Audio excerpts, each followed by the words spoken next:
Hello everyone, welcome to Click2Cloud.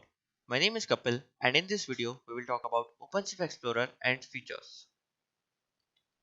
OpenShift Explorer enhances your capabilities to work on OpenShift Cloud. It executes several core functions which facilitates you to easily manage and control your applications on OpenShift. So let's talk about its features now. These are the main features of OpenShift Explorer listed on the screen. So let's now get a quick overview on each of these. Launching OpenShift Explorer. So let's see how to launch OpenShift Explorer from Visual Studio. So I am on my Visual Studio ID. To launch OpenShift Explorer, click on Click2Cloud menu and select OpenShift Explorer. Also, you can use the shortcut keys, that is Ctrl plus R and E. Once you select, it will launch the OpenShift Explorer tool window. From here, you can find the previous connections or you can create a new connections of your OpenShift server. Here, you need to provide your server URL and the username password. Click on Save Password to remember your password for next time and click Finish. Once you connected with OpenShift server, you can see your connections here. Under these connections, the OpenShift resources are organized in a folder structure. If you wish to create a new application or project, you can directly create it from here. Right click on the connections and you can select the new applications or project like we have seen in our earlier videos. Now let's see its features. Start build. So this is one of the features of OpenShift Explorer where you can directly start a build of your applications. So let's assume we have application running on OpenShift Cloud and we have made some changes in our GitHub repositories. Now we need to deploy that changes in our OpenShift applications. So for that we need to start the another build. So to start the builds, expand the connections, select the project, and we can see the single build is running here. So select build config and right click on your build config and select start build. And we can see the another build is started running. Once the build is complete, we can see the changes is successfully deployed to application.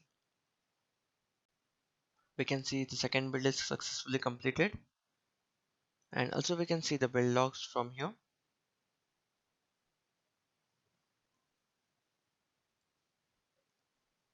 Now let's check the pod status and also we can see my application is using the second build. Now let's check the changes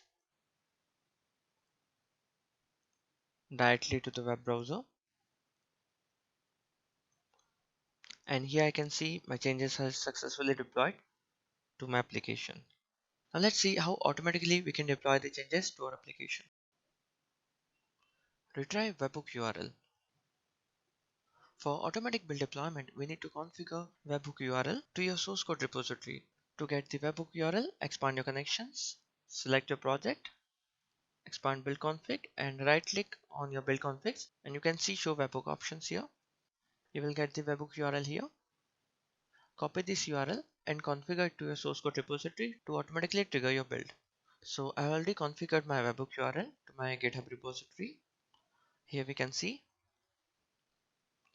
Now let's make some changes in your source code and see how it works.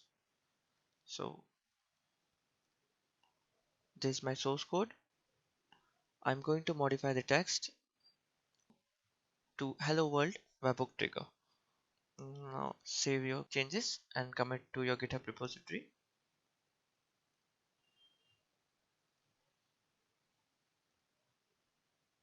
Commit and push. Yeah.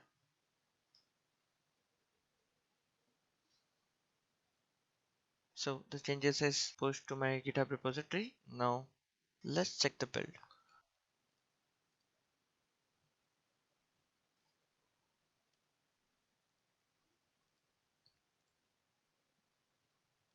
And here we can see the third build is completed.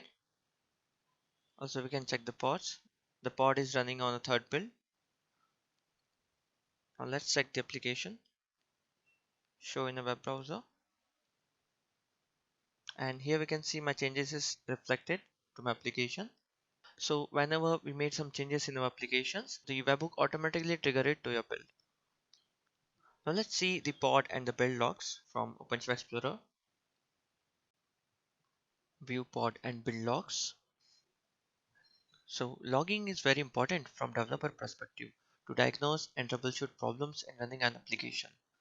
To view logs, expand the connections, select your project and expand the pod. Right click on your pod and select pod logs. And here we can see the pod logs of your running container. Now let's check the build logs.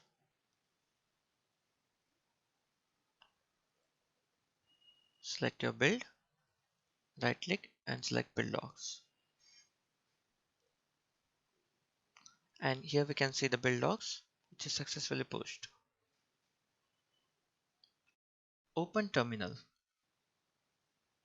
Using OpenShift Explorer, we can also connect to a terminal running our application. To open terminal, expand your connection, select your project, expand pods, right click on your pod and select open terminal. This will launch terminal where you can run and execute Linux command in container. So we can see the source code and the default ASPX page running under the container. Now let's see the scaling pods.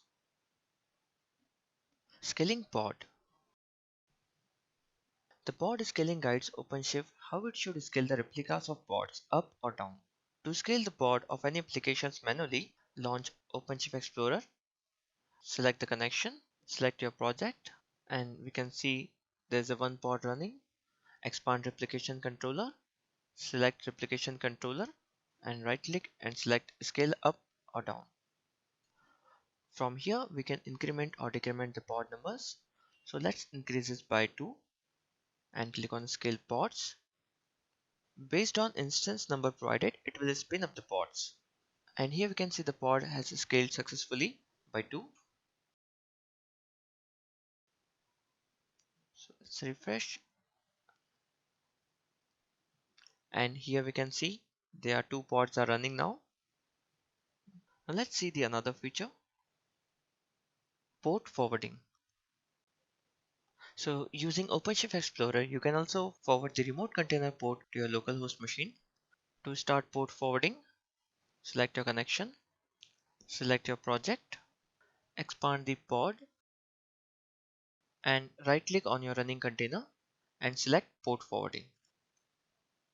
Here you can see the default remote port and the local port, and you can also get the random local ports by clicking here, and we can see the forwarding port will be 34759. Click on start to start port forwarding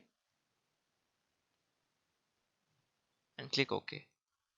Here we can see the logs that the port forwarding has started. Now let's see how it works. This is my MongoDB client which I will use to connect to my MongoDB database using the localhost port. Click on connect. I'm updating my port. So my localhost port will be the 34759 with the username password, and click on save and connect.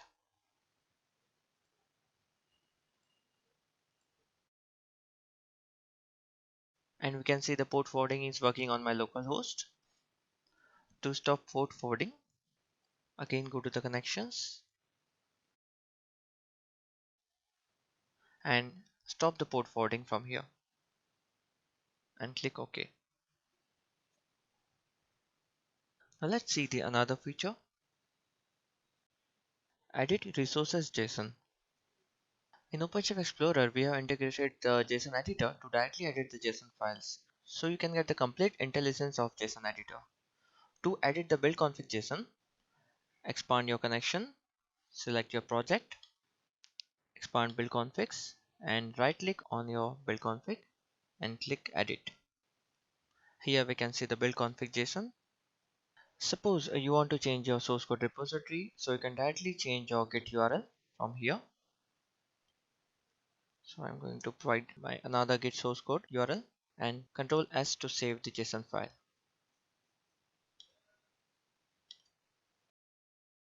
And here we can see my gate URL is updated to Click2Cloud. Now let's see the another feature. View property of resources. In OpenShift Explorer, you can also view the property of resources.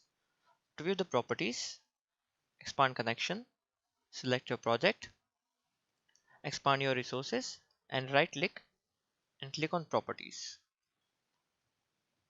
Here we can see the properties of my build config. Now let's see the another feature. Enable HTTPS protocol. OpenShift Explorer also supports hosting your running application on HTTPS protocol.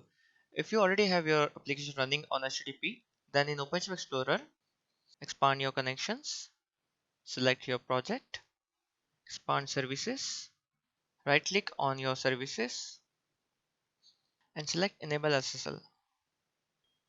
On Configure SSL certificate window, provide certificate path, which is generally a CRT extensions type, and on private key, provide your key file, and click on Apply.